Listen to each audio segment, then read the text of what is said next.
జనరల్గా యుఎస్లో ఎలా సిస్టమ్ ఉంటుందంటే ఒకప్పుడు అంటే ప్రెసిడెంట్స్ మీదే డాక్యుమెంటరీస్ తీసి వదిలే వాళ్ళు పెద్ద పెద్ద హిట్లు అయ్యేవి.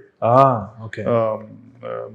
Like there is one specific film maker, అతను ప్రతి ఎలక్షన్ ముందు ఒక మూవీ చేస్తాడు.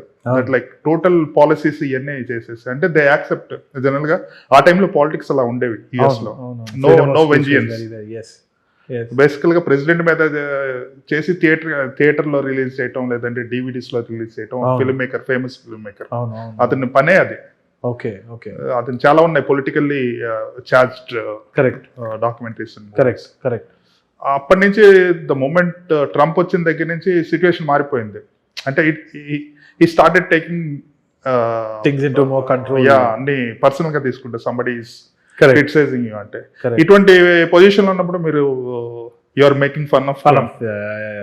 సో ఫ్యూచర్ లో వీసా అప్లై చేస్తే ఏమైనా ప్రాబ్లం ఏదని ఏమైనా ఆలోచిస్తున్నారా? నేను I'm only hoping that flight లో కూర్చున్న వాళ్ళకి రోడ్డు మీద ఉన్న గుంతలు కనిపించినట్టు ఆయన కూడా ఏం పట్టించుకోడేమో అని అనుకుంటున్నా. తాకిందంటే మళ్ళీ ఇంకా నేను కెనడా పోయి కూర్చుంటా. అంత తప్పితే ఏం చేయొచ్చు, అంత తప్పితే ఏం చేయలేము. I can only show him the tag line and say sir it says don't laugh, it's a serious matter, it's a funny film అని చెప్పొచ్చు అంతే.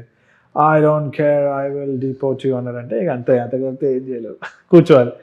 ఇంకా ఈ పరిస్థితులు చూస్తుంటే, ఇరాన్ ఇజ్రాయెల్ అవన్నీ కూడా చూస్తూ ఉంటే, ట్రంప్ అడ్మినిస్ట్రేషన్ ఎన్ని రోజులు ఉంటుందా అని నేను కూడా వెయిట్ చేస్తున్నా. ఆ వీసా అప్లికేషన్ దాని తర్వాతనే పెడదాం అనుకుంటున్నాను సార్. ఓకే,